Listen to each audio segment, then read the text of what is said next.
Hi friends, this is Pastor Jenny here, and today, in honor of the fact that I'm heartbroken and my husband is coming to his second anniversary of not being with me, and the fact that I miss him like crazy, I decided I was going to do a video about women that kill their husbands, because for the life of me, going through this horrible trial of not having my husband with me, I cannot understand women that kill their husbands.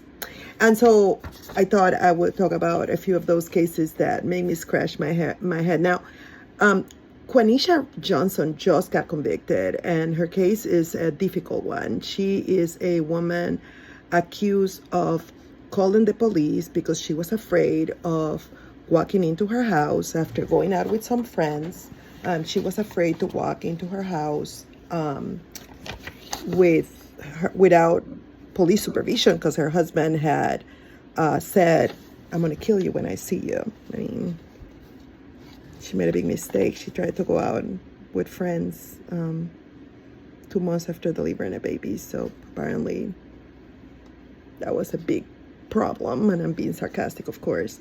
So at any rate, she calls the police for 2 hours. She waits. She tries to make sure they're there.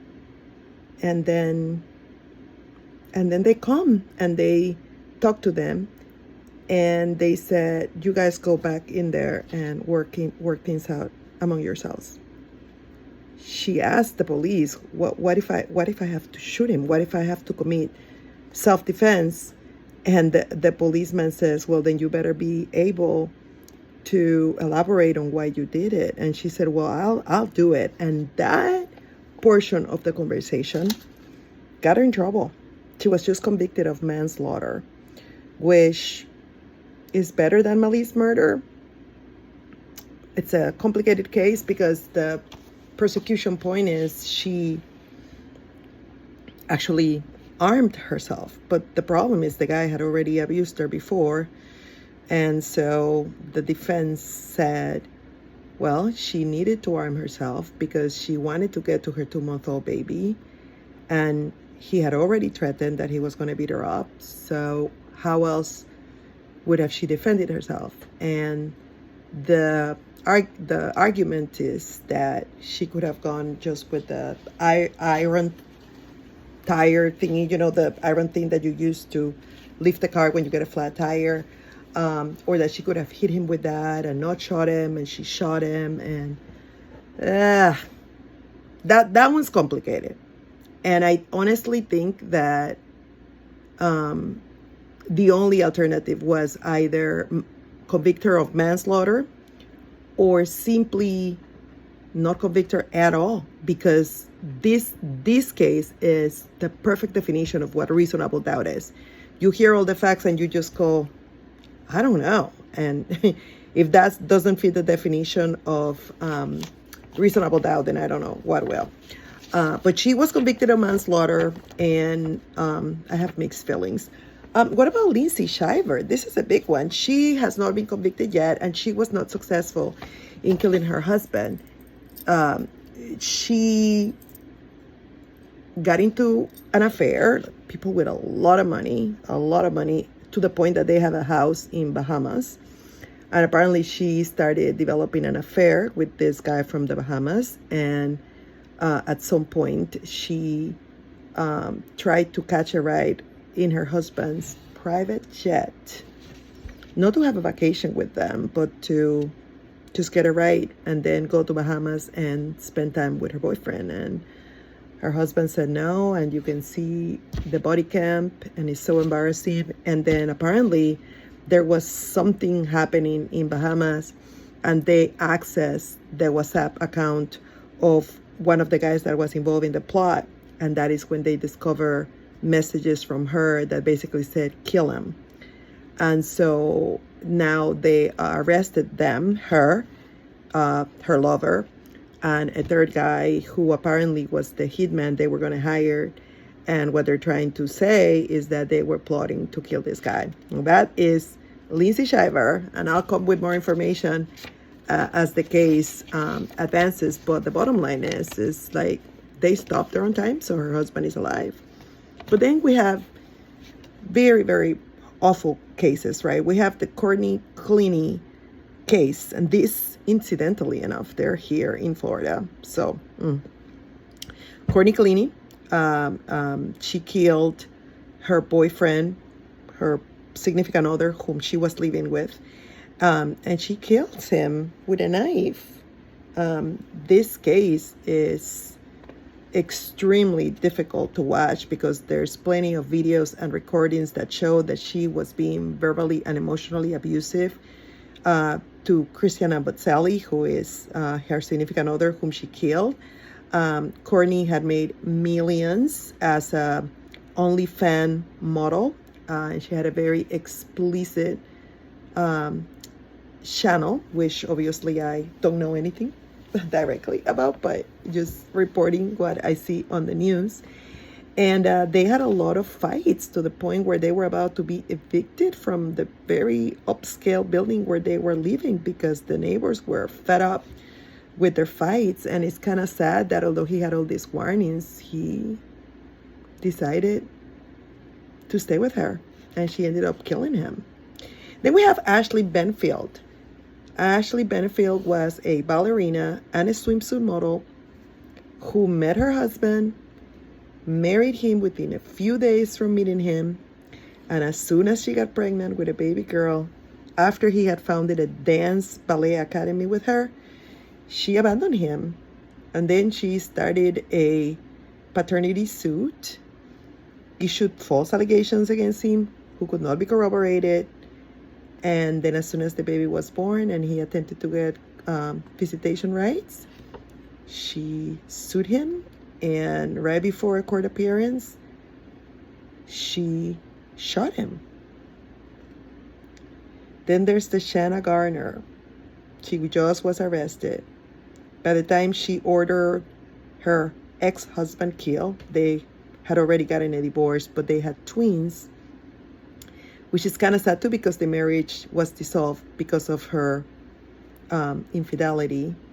And he had remarried. She had remarried, but apparently she did not want to share the custody of the twins with their dad. And although she knew that he had just dropped her twins at home from having a date night with them and had his little baby girl from his second marriage on the back of his car, she ordered him executed. They put a tire in the middle of the road, and when he got out to move the tire so that he could continue driving, they executed him. And now the guy that executed him, her current husband, and her are just arrested and are facing charges. First and foremost, I don't understand why people murder others thinking that they're not going to be caught, because maybe before that was possible, but now with all the technology available, it's very hard to get away with murder.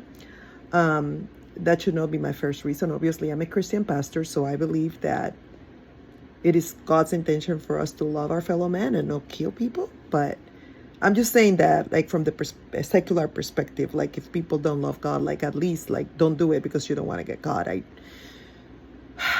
But then the saddest part, oh, and Courtney Ricci, who poisoned her husband and then wrote a book about grief with her 2 toddler babies and attempted to make money out of the death of her husband, which she herself caused. And so I look at all these cases and I think about how badly I miss my husband, about how much it hurts still that he's not here, about how it's been 2 years and I still am in so much anguish. And John and I did not have a perfect marriage, and we went through times where we needed therapy, but man, even when we thought our relation wasn't going to make it, we were talking to each other about how much we love each other, how much we care about each other, and how much we wanted to protect our kids so that if we had to go separate ways, they would be protected. And thank goodness we put in the work. We saw the therapist. We pursued God, and we were married for 23 wonderful years.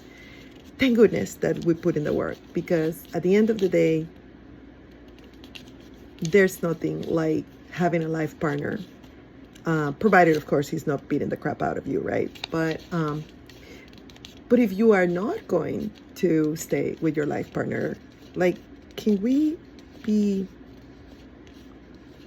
compassionate and kind to the person that we one day professed would love them until the end of our lives?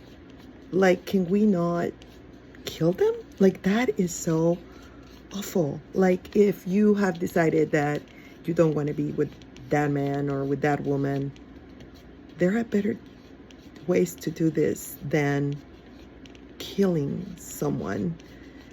And when you have children with your couple, it's like, how can you even bring yourself to hurt your children in that manner? I don't understand women that kill their husbands. And I'll come back as these cases progress to talk about them in more detail. But, you know, doing these videos is a little bit of therapy for me. And I thought I would just share with you guys my thoughts. September 2nd will be of 2023 will be John's 2nd year anniversary of going to heaven, and I know that he's happy and that he is well. I have zero doubts, but I am not well, and I miss him, and I cannot bring myself to believe that he is really gone and that I won't see him again until I myself make it to heaven. And so I cannot understand women that go out of their way to kill their husbands, because I love mine so much and would give anything for him to be here. Having said that, my little nephew Danny, who is 7 years old, asked me once if I wanted Conky, which is the name he gives his uncle, if I would bring him back. And I said, I don't think I want to do that to John, because he's very happy right now where he is. He has no pain. He's really happy. He has no disease. He can breathe well. He is with God. So I think I love him too much to bring him back. Not that I have the power to do it anyway, right? But man, facing life without him is hard. I love him so much still, and it's hard for me to wrap my mind around people that do this on purpose. That just does not compute well with me. At any rate, I'm talking too much now. This is Pastor Jenny, former practicing attorney, life and executive coach, a pastor, and it's always a pleasure to see you. Make sure you like and subscribe if you like this video, and that you tell a friend. And I love you, and I'll see you guys very soon. Bye-bye. Take care.